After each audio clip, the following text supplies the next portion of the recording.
ஃப்ரெண்ட்வுட்ஸ் நேயர்களுக்கு வணக்கம். இன்னைக்கு நம்மளுடன் யார் இணைஞ்சிருக்காங்கன்னா, ஜென்சி திமுகவை சேர்ந்த வெற்றிச்செல்வன் நம்மளுடன் இணைஞ்சிருக்கிறார். வாங்க பேசலாம். சிபிஐக்கு தெரியுமா? இல்ல எம்ஆர் விஜயபாஸ்கருக்கு தெரியுமா? கரூர்ல நடந்தது. இப்போ 10ஆம் தேதி கரூருக்கு போறாருல விஜய் அவர்கள். அதான் விஜயபாஸ்கர்கள் நியமிடா, எம்ஆர் விஜயபாஸ்கர் ராஜினாமா, தொடர்ந்து ஒரு இடைத்தேர்தல், அதற்காக ஒரு பிரச்சாரம், அதற்காக ஒரு போலியான ஒரு பயணம். திமுகவை சப்போர்ட்டா திராவிட இயக்கத்துக்கு ஆதரவா யாரெல்லாம் சோசியல் மீடியாவில் எழுதுறாங்களோ, யாரெல்லாம் சோசியல் மீடியாவில் பதிவு போடுறாங்களோ, அவங்க எல்லாருக்கும் நடக்கிற ஒரு அட்டாக் தான் அது.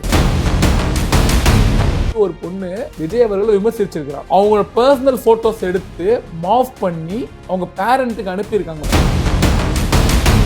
பிரைடு பேரணியில அவங்க நண்பர் ஒருத்தவங்க கூட டான்ஸ் ஆடி இருக்கிறாங்க. ஹாப்பியா அவங்க சந்தோஷத்தின் வெளிப்பாடா ஒரு இடத்துல வந்து ஒரு பாட்டு போட்டு டான்ஸ் ஆடுறாங்க. கான்சர்ட்ல போய் தியேட்டர்ல நீங்க ஆடாத ஆட்டமா அவங்க ஆடிட்டாங்க. ஆதவர்ஜுனா வந்து என்ன சொல்றாருன்னா, கரூர்ல தீர்க்க வேண்டிய கணக்கெல்லாம் ஏகப்பட்டது இருக்குது, நிச்சயமா அது தீர்ப்போம். கரூர்ல என்ன நடந்ததுன்னு சொல்லிட்டு எம்ஆர் விஜயபாஸ்கருக்கு ஃபுல் அண்ட் ஃபுல் தெரியும் அப்படின்ற ஒரு விஷயம் சொல்றாரு. சிபிஐல விசாரணை இருக்கு. சிபிஐக்கு தெரியுமா? இல்ல எம்ஆர் விஜயபாஸ்கருக்கு தெரியுமா கரூர்ல நடந்தது? யாருக்குமே தெரியாது. உள்ளே சொல்ல போனா அவங்க யாருக்குமே விஜய் அவர்களுக்கு என்ன நடக்குது ஏதுன்னே தெரியாது. அப்படியே தெரிஞ்சிருந்தா, இந்த மாதிரி ஒரு அநீதி அசம்பவம் நடக்குதுன்னு தெரிஞ்சிருந்தா, திருச்சி விமான நிலையத்துல எதுக்கு பின்னங்கால் பிடரில் பட ஓடணும்? அப்படியே பிரஸ் அங்கே இருந்துச்சு. ஆமாம், இதுக்கு இவங்க தான் காரணம், இங்கே அடக்குமுறை நடந்துச்சு, ரவுடிசம் நடந்துச்சு, தள்ளுமுள்ளு நடந்துச்சு, ஒரு செயற்கையாக ஒரு ஸ்டாம்பேடிங் உருவாக்கப்பட்டதுன்னு விஜய் அவர்கள் தைரியமா துணிச்சலா இப்போ பேசுறாருல, சட்டமன்றத்தில் இப்படி கையை காமிச்சல பேசுறாருல, அங்க இருக்கக்கூடிய பிரஸ் முன்னாடி பேசிட்டு போக வேண்டியதானே? திருச்சியில ஓடுறாரு தானே. அடுத்த ஒரு மாசத்துக்கு புசியானந்த் எங்க போனாரு? ஆதவர்ஜுன் எங்க போனாரு? ஒரு மாசத்துக்கு அப்கான் ஆனாங்கல்ல, அந்த நேரத்துல தலைமறை வானாங்கல்ல, அந்த நேரத்தில் அதெல்லாம் பேசியிருக்கணும்ல அவங்களுக்கு தெரிஞ்சிருந்துச்சுன்னா சரி. அந்த நேரத்தில் மாண்புமிகு முத்துவேல் கருணாநிதி ஸ்டாலின் அவர்கள் எந்த ஒரு தலைவரும் தன்னுடைய தொண்டனும் தன்னுடைய ரசிகனும் சாவணும்னு நினைக்க மாட்டாங்க அப்படின்னு மிட் நைட்ல சொல்லிட்டு, 72 வயசு அவரு நைட்டு தூங்காம தலைமைச் செயலகத்திலேருந்து ஏர்போர்ட் திருச்சி விமான நிலையம் வந்து கரூர்ல போய் இந்த மக்களை சந்திச்சாரு. அப்புறம் கூட உதயநிதி ஸ்டாலின் அவர்கள் வந்து சந்திச்சாரு. மேலும் எடப்பாடி பழனிசாமி சந்திச்சாரு. திமுகவில் அனைத்து அமைச்சர்களும் அந்த இடத்துல போய் நின்னாங்க. எதிர்கட்சி தலைவர் சந்திச்சாரு. திமுக அனைத்து அமைச்சர்களும் அங்கே போய் நின்னாங்க. ஏன் விஜய் அவர்கள் போய் நிக்கல? 2 மாசம் அரசியலுக்கே லீவ் விட்டு போனாங்களே, ஸ்கூலுக்கு ஆனுவல் லீவ் விடுற மாதிரி டிவிக்கு கட்சிக்கே லீவ் விட்டு போய் உட்காந்துருந்தாங்களே. இப்ப சரி, ஒரு மாசம் கழிச்சு இப்போ இன்னைக்கு இந்த ஃபேமஸா ஒரு விஜயபாஸ்கர்களை நீயும் திரும்ப ஒரு மண்டபம், அதே ரெசார்ட்ல அதே மண்டபத்துல தான் கரூர்ல இருக்கக்கூடிய குடும்பங்களை கூப்பிட்டு வந்து உட்கார வச்சு, அதுவும் வண்டி அனுப்பிச்சு ஒரு துக்கம் விசாரிக்க போறவங்க அந்த வீட்டுல போய் துக்கம் விசாரிப்பாங்க, அவங்களுக்கு கூட நிற்கன்னு சொல்லுவாங்க. அவங்கள பஸ்ஸில் ஏற்றி ஒரு அநியாயத்தை பண்ணி கூப்பிட்டு வந்து அவங்கள்ட்ட ஒரு அழுது ஆக்டிங் போடாரு. உள்ள என்ன நடந்துச்சு இப்போ வரைக்கும் தாவேகா கட்சிக்காரர்களுக்கு தெரியாது உள்ள என்ன நடந்துச்சு. 10ஆம் தேதி கரூருக்கு போறாருல விஜய் அவர்கள். அதான் விஜயபாஸ்கர்கள் நியமிடா, எம்ஆர் விஜயபாஸ்கர் ராஜினாமா, தொடர்ந்து ஒரு இடைத்தேர்தல், அதற்காக ஒரு பிரச்சாரம், அதற்காக ஒரு போலியான ஒரு பயணம். அதான் தவிர அந்த 41 பேர் சந்திக்கிறதுக்காகலாம் கிடையாது. 41 பேர் அவர் சந்திக்கணும்னா முதலமைச்சர் நாளைக்கு சந்திச்சிருக்கணும். இல்ல அவர் அதான் சொன்னார். இப்போ 10ஆம் தேதி இல்ல தேர்தல் பரப்புறப்பவே கரூர் போயிருக்கலாம், ஏன் போல அவரு? ஆமா, போகல. அதுக்கும் வந்து போலீஸ் காரணம். நாங்க சரி ஆட்சி வந்துருச்சு, தமிழ்நாட்டில் கூட அனைத்து போலீஸும் விஜய் அவர்கள் கண்ட்ரோலுக்கு வந்துட்டாங்க. சந்திச்ச ஒரு எவ்வளோ ஒரு தமிழ்நாட்டிலே ஒரு கவர்னருக்கு அப்புறம் அடுத்தபடியான புரோட்டோகால் வந்து முதலமைச்சர் அவர்களுக்கு தானே. அந்த புரோட்டோகால் வந்து எவ்வளோ ஸ்ட்ரென்தன் ஆகி ஒரு ப்ராப்பரான செக்யூரிட்டி சிஸ்டம் உருவாக்கி கரூர் போயிட்டு வந்துருக்கலாம். 50 நாள் ஆச்சு இல்லை, ஏன் போல எவ்வளோ நாள்? கரூர் எம்எல்ஏ ராஜினாமா பண்ணதுக்கு அப்புறம் தான் போகணுமா? சரி, எம்ஆர் விஜயபாஸ்கருக்கு எல்லாம் தெரியும்ல, அவர் அதிமுக இருந்தார்ல, அதிமுக ஒரு ஓப்பன் பண்ணி பேசிருக்கலாம். திமுக அப்ப எதிர்கட்சி தானே அதிமுகக்கு. திமுக பரம்பரை எதிர்கட்சி. அப்ப அதிமுக தேர்தல் பிரச்சாரம் பண்ணாங்க. அப்ப எம்ஆர் விஜயபாஸ்கர் வேட்பாளர். அந்த நேரத்துல எம்ஆர் விஜயபாஸ்கர் திமுக இதெல்லாம் பண்ணிடுச்சிங்க, அப்பாவி மக்கள் இப்படி ஆயிடுச்சிங்க அப்படின்னு சொல்லிட்டு அந்த இடத்துல பேசல. ஏன் அப்ப பேசல? தாவேகா வந்துக்கும் போது அவர்களுக்கு தெரியுமா? அதிமுக இருக்கும்போது அவர்களுக்கு தெரியாதா? இது ஒரு கட்டுக்கதை, ஒரு நரேட்டிவ், சோசியல் மீடியாவுக்கு ஒரு நரேட்டிவ். ஓகே, சரி. இப்போ இதெல்லாம் ஒரு புறம் இருக்க, இதே ஜென்சி திமுகவில் இருக்கிற சரண் ஜெயராமன் அவர்கள் மேலே ஏகப்பட்ட குற்றச்சாட்டுகளை வைக்கிறாங்க தாவேகா பெண்கள். ஆபாசமாக பேசிட்டாங்க, தரக்குறைவாக பேசுகிறாங்க அப்படின்ற குற்றச்சாட்டுகிறாங்க.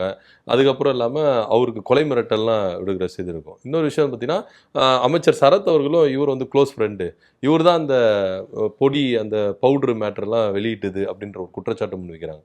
என்ன தான் நடக்குது?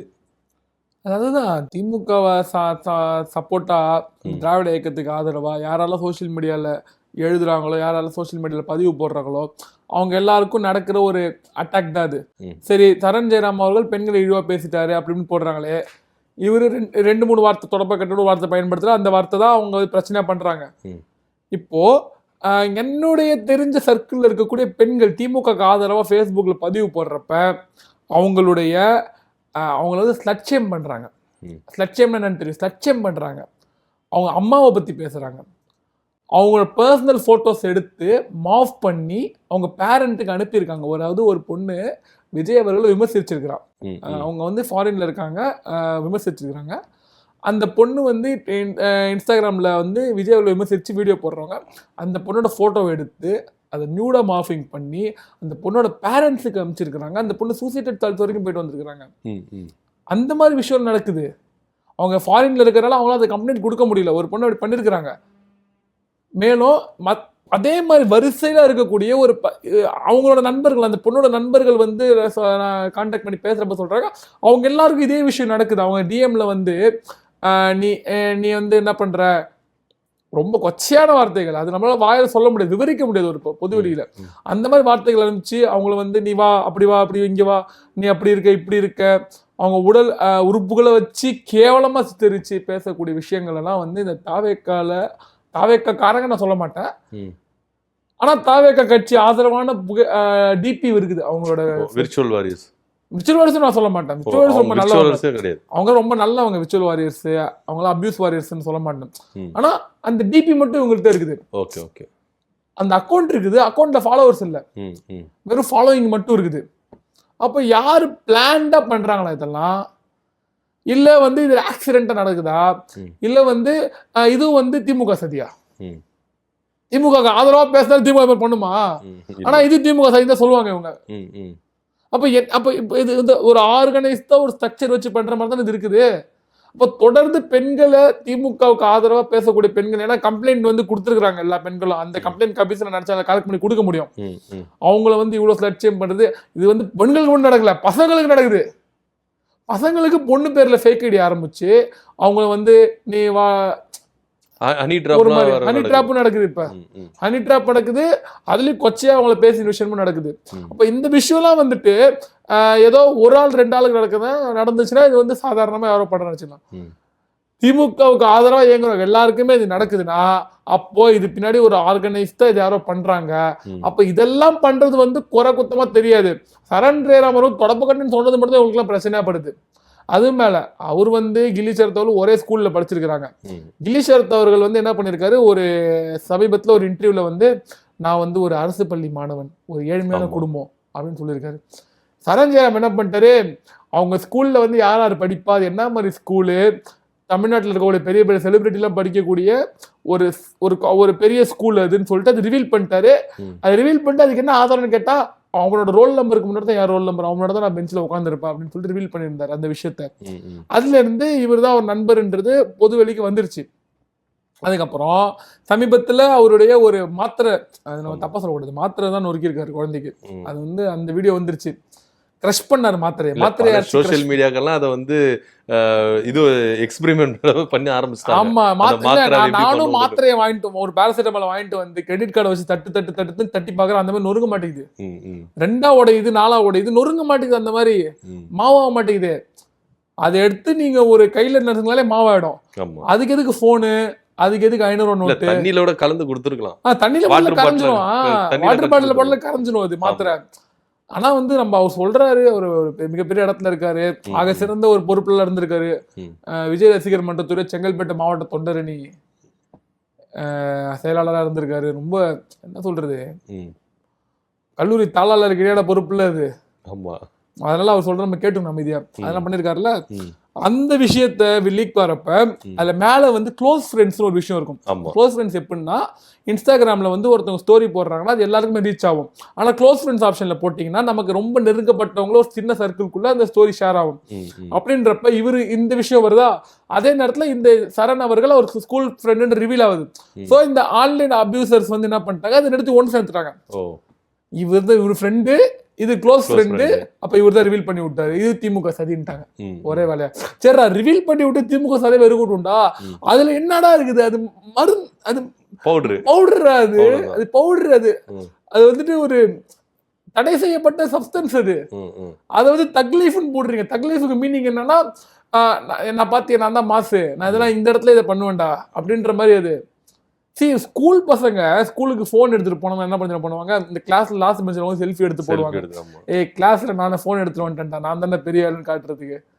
அந்த மென்டாலிட்டியில பண்ண விஷயம் அது. அதை தூக்கிட்டு இது போட்டோன்னே அப்ப இவரு பரப்பிட்டாங்களா, உடனே வந்து அண்ணனின் விழுதுகள்லாம் சும்மா இருக்க மாட்டாங்க.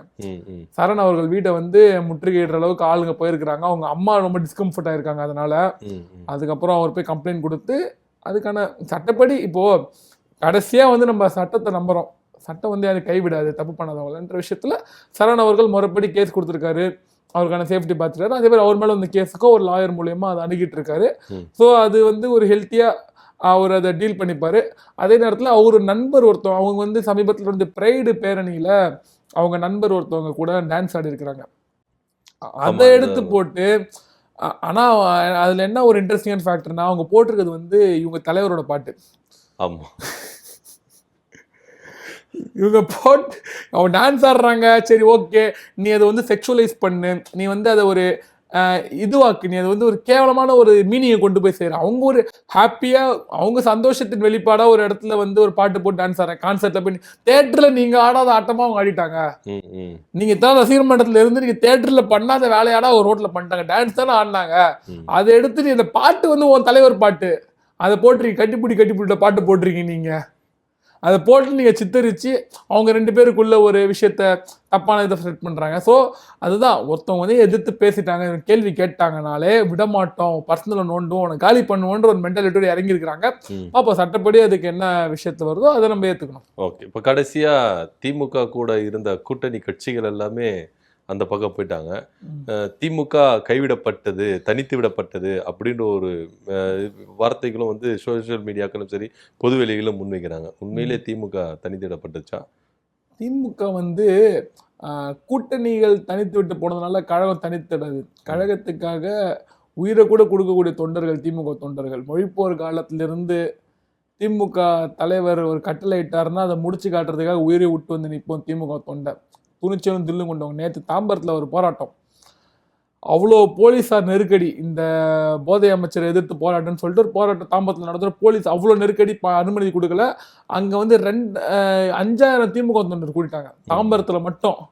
கூடி அந்த போராட்டத்தில் ஒரு பேனர் பறந்து வருது எங்கேருந்தோ. அந்த பேனர்லாம் அடித்து நீக்குறாங்க. அந்த பேனர் ஸ்டேஜில் நின்றாங்க. அங்கே இருக்க லாரி மேலே ஏறி அந்த லாரி மேலே பேனர் தூக்கிட்டு வந்து வச்சு அந்த மேலே ஏறி போராட்டம் பண்ணாங்க திமுக காரங்க. அந்த பழைய திமுக காரனை வந்து நீங்கள் ட்ரிகர் பண்ணி விட்டீங்கன்னா வந்துட்டாங்கன்னா இந்த இடம் தாங்காது. எதிர்ப்பை காட்டணும், திமுக காரர்களுக்கு எதிர்ப்பை காட்ட முடியாது. எதிர்கட்சி அரசியல் திமுக மாதிரி பண்ண முடியாது. அதனால் திமுகவை பகச்சிக்காமல் இருக்கிறது தான் எல்லாருக்கும் நல்லது. திமுக மீண்டும் மீண்டும் பகச்சி தொண்டிங்கன்னா திமுக தொண்டை பார்த்துட்டு சும்மா இருக்க மாட்டான். நேற்று நடந்த தாம்பரத்தில் நடந்த போராட்டத்தை எதிர்த்து காட்டு. நீங்க வந்து ஒரு மேடையை தான் நீக்க முடியும். அந்த இடத்துல மேடையை நீக்கினீங்கன்னா அதே இடத்துல இன்னொரு மேடையை உருவாக்கி போராட்டம் பண்ணிட்டு தான் திமுக காரன் கைதான. அந்த இடத்துல திமுக காரங்க இந்த மேடையை நீக்கின உடனே போராட்டத்தை கேன்சல் பண்ணிட்டு யாருமே கைதாவல. அந்த இடத்துல ஒரு லாரியை கொண்டு வந்து நிப்பாட்டி அது மேல நாங்க பேனரை வச்சு அது மேல பதாகையை தூக்கி நின்று போராடிட்டு தான் திராவிட முன்னேற்ற கழகத்தினுடைய தொண்டன் போராடுவான். அதனால திமுக காரனை அடக்கணும், ஒடுக்கணும், அழிச்சிடணும்னு யாரும் நினைச்சு கூட பார்க்க முடியாது. ஏன்னா அது நடக்காத விஷயம். ஓகே, உங்க நேரத்தை ஒதுக்கி எங்களோட இருந்ததுக்கு ரொம்ப நன்றி. நன்றி.